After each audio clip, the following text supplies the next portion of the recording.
अजितदादांच्या बाबतीमध्ये चुकीचं वक्तव्य सुदर्शन चौधरी यांनी केलेलं आहे। अजितदादा आज राज्याचे उपमुख्यमंत्री आहेत, राष्ट्रवादी काँग्रेस पक्षाचे राष्ट्रीय अध्यक्ष आहेत। असं असताना त्यांच्या बाबतीमध्ये एखाद्या ग्राउंड लेवलच्या कार्यकर्त्यांनी स्टेटमेंट देणं योग्य राहणार नाही।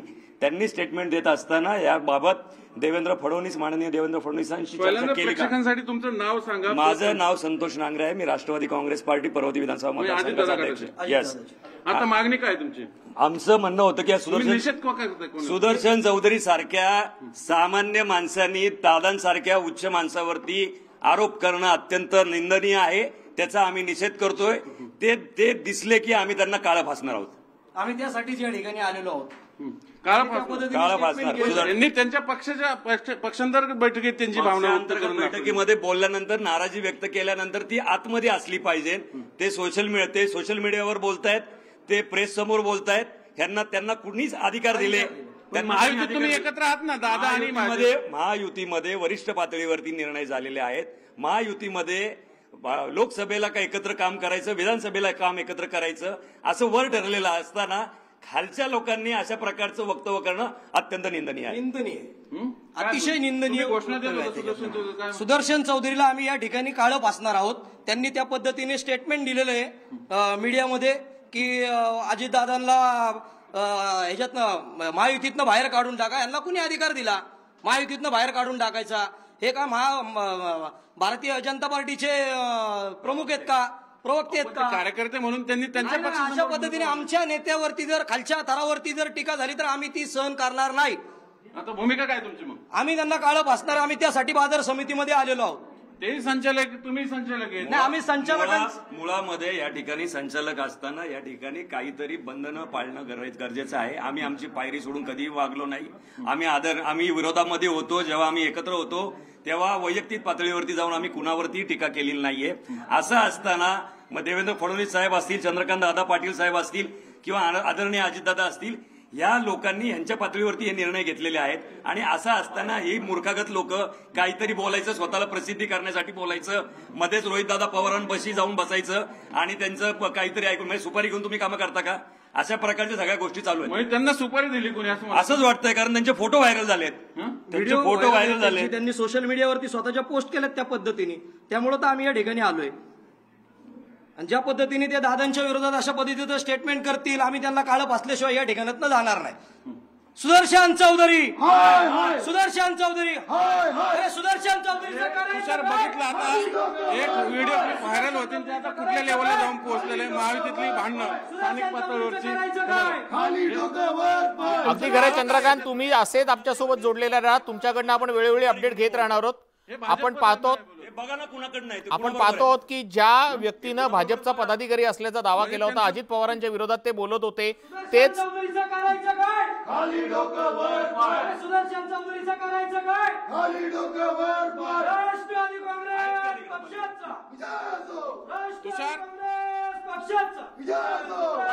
अजितदादांवरची टीका सहन करणार नाहीये राष्ट्रवादी काँग्रेसचे पदाधिकारी आता आक्रमक झालेले आहेत। सुदर्शन चौधरींच्या विरोधात त्यांनी आता मोर्चे बांधणी केलेली आहे, त्यांच्या विरोधात घोषणाबाजी करायला सुरुवात केलेली आहे। पुन्हा एकदा जातोय आपण आपले प्रतिनिधी चंद्रकांत फुंदे यांच्याकडे। चंद्रकांत, तुम्ही थेट दृश्य दाखवतायत, आता नेमका तिथे वाद वाढताना दिसतोय, नेमकी काय परिस्थिती आहे तिथली? हो, आता वाद असा पूर्णपणे चिघळलेला आहे। सुदर्शन चौधरी, आता आपण त्यांचा इंटरव्ह्यू केलेला आहे, आपण बघितलं। ते आता आतमध्ये त्यांनी आजच्या रूम मध्ये जाऊन बसलेले आणि बाहेर सगळे अजितदादाचे कार्यकर्ते त्यांना त्यांच्या विरोधात फक्त घोषणाच देत नाही, निषेध व्यक्त करत नाही, तर काळ फासण्याची भाषा करतात। त्यामुळे महायुतीतच एका अर्थाने कार्यकर्त्याच्या लेवलचं भांडण आता कुठल्या लेवलला जाऊन पोहोचलंय बघ। म्हणजे खरं तर एक कार्यकर्ता त्यांच्या पक्षांतर बैठकीत बोलतो की आम्हाला अजितदादा नको आहेत, पण अजितदादाच्या विरोधात बोलल्यामुळे अजितदादांचे कार्यकर्ते इथं आक्रमक झालेले आपल्याला बघायला मिळतं। आणि त्यांनी एक फोटो दाखवलाय, तुम्ही हा रोहित दादा सोबतचा या कार्यकर्त्यांचा फोटो सुदर्शन चौधरीचा का दाखवता? काय तुम्हाला म्हणायचं काय? आम्हाला यातनं कळतच नाहीये की कुठल्या प्रकारचं राजकारण या राज्यामध्ये चाललेलं आहे। काम करणारा नेता म्हणून आदरणीय अजितदादांची ओळख आहे, कामाव्यतिरिक्त हा माणूस काहीच करत नाही. काम काम काम, विकास विकास विकास असं असताना आदरणीय अजितदादांबाबत केलेल्या वक्तव्याचा निषेध करत असताना आम्ही त्यांची निंदा नालस्ती कुठेही सहन करणार नाही. करारा जवाब मिळेगा. काय करणार का? समोर दिसल्यानंतर कळेल. आता समोर काळं फासल्याशिवाय आम्ही इथनं जाणारच नाही. म्हणजे बघा आता हे कुठल्या लेवलला चाललेले कार्यकर्ते आक्रमक बनलेले आहेत आणि ते इथं ठाण मांडून आतल्या रूम मध्ये सुदर्शन चौधरी आहेत आणि बाहेर हे अजितदादाचे कार्यकर्ते आहेत. म्हणजे इथं काही कुठल्या क्षणात काही होऊ शकतं. म्हणजे यांनी ठाण मानलेलं आहे की यांना काळच फासायचं, पण सुदर्शन चौधरी आपल्या रूम मध्ये जाऊन बसलेले. त्यामुळे पुढे काय होतंय खरं तर दोघंही महायुतीचे घटक पक्ष आहेत. सामोपचाराने घेतलं पाहिजे दोघांनी, पण शेवटी अजितदादा एक गट ऐकायला तयार नाही. आमच्या अजितदादाची बदनामी करताय तुम्ही, आम्ही तुम्हाला सोडणार नाही, काळ फासल्याशिवाय बाहेर येणार नाही. आणि ते कार्यकर्ते स्वतःला कोंडून घेतलंय आणि महाराष्ट्राचा नेता कैसा हो, महाराष्ट्राचा नेता कैसा हो, सुदर्शन चौधरीचं करायचं काय, सुदर्शन चौधरीचं करायचं काय, सुदर्शन चौधरी, सुदर्शन चौधरी, सुदर्शन चौधरी, सुदर्शन चौधरी, या सुदर्शन चौधरीचं करायचं काय, सुदर्शन चौधरीचं करायचं काय, राष्ट्रवादी काँग्रेस पार्टीचा विजय असो. काय काय झालं काय नेमकं सर? तुमचं नाव सांगा पहिल्यांदा, कशामुळे काय झालंय? आता मी तिसरा, ही दोन पक्षाची दोन आणि मी तिसऱ्या पक्षाचा आहे. मी काय सांगू आता? तुम्ही भांडप कसं? आता हे खरं तर बाजार समितीतली नाही त्या. आता तुम्ही बाईट सगळे घेतलेत की तुम्हाला माहिती नाही.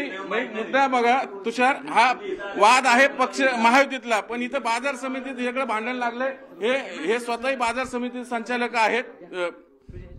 संतोष नांगरे पाटील आणि सुदर्शन चौधरी हे पण बाजार समिती सदस्य आहेत भाजपचे. म्हणजे दोघांच्या वाद खरं तर पक्षांतर महायुतीतला आहे. म्हणजे त्याचे एकमेकांच्या नेत्यांना बोलणं म्हणून, पण वाद सुरू झाला इथं बाजार समितीत. कुठलाही वाद नाही, अतिशय चांगलं काम चालू बाजार समितीत वाद नाही म्हणत मी. आता पक्षीय विषय जे पक्षीय विषय जो आहे त्याच्यामध्ये तुम्ही काय आवाहन कराल दोघांना? दोघांनाही आता आव्हान काय, शांत राहण्याचं आव्हान करणार. जास्त गोंधळ झाल्यामुळे आम्ही सुदर्शन चौधरीने माफी मागितली पाहिजे. सुदर्शन चौधरीने माफी मागितली नाही. मी राष्ट्रवादी काँग्रेस पार्टी पर्वत विधानसभा मतदारसंघाचा कार्याध्यक्ष आहे. आम्हाला सोशल मीडियावरती या पद्धतीचं व्हायरल झाल्यानंतर आम्हाला कळलं की या ठिकाणी अजितदादांची बदनामी केली जाते आणि ते या ठिकाणी संचालक असल्या कारणाने आम्हाला बाजार समितीमध्ये आहेत असं त्या ठिकाणी कळल्यानंतर आम्ही राष्ट्रवादी काँग्रेस पक्षाचे सगळे कार्यकर्ते आक्रमक झालो आणि या ठिकाणी आम्ही त्यांना काळं फासण्यासाठी या ठिकाणी आलेलो आहोत. आता कुठे आम्ही आता बाजार समितीमध्ये आहेत. आम्हाला कळल्यानंतर ते इंटरव्ह्यूज देत होते, तिथं कळलं आम्हाला ते बाजार समितीमध्ये. मला फोन आले कार्यकर्त्यांचे, असं स्टेटमेंट दिलं. तोपर्यंत आम्हाला माहित नाही, टीव्ही लावलं कळलं असं झालंय म्हणून. म्हणजे ते अशा प्रकारचं स्टेटमेंट ठीक आहे, तुम्ही अंतर्गत भाजपाच्या बैठकीमध्ये अंतर्गत तुम्ही तिथं करताय, काही हरकत नाही. पण बाजार समितीमध्ये येऊन तुम्ही प्रेस कॉन्फरन्स घेताय, ही कुठली पद्धत? म्हणजे आमचा नेता म्हणणं पडलं काय? आमचं एकच म्हणणं आहे, सुदर्शन चौधरी सुशिक्षित संचालक आहेत, त्यांना सगळ्याचं ज्ञान आहे. त्यांनी त्या ठिकाणी तात्काळ माफी मागावी एवढीच आम्हाला विनंती आहे. माफी आदरणीय अजितदादांची मागावी. तर म्हणजे त्यांची मागणीच आहे की माफी मागावी, अन्यथा आम्ही त्यांना काळ फासल्याशिवाय शांत बसणार नाही. म्हणजे महायुतीतलं भांडण या असं पद्धतीने बाजार समितीत सुरू आहे. खरं तर वाद महायुतीतला स्थानिक लेवलचा, पण आज या लेवलला येऊन गेला आणि याची जबाबदारी म्हणजे हे खरं तर महायुतीच्या पक्षांनी, विशेष करून देवेंद्र फडणवीस आणि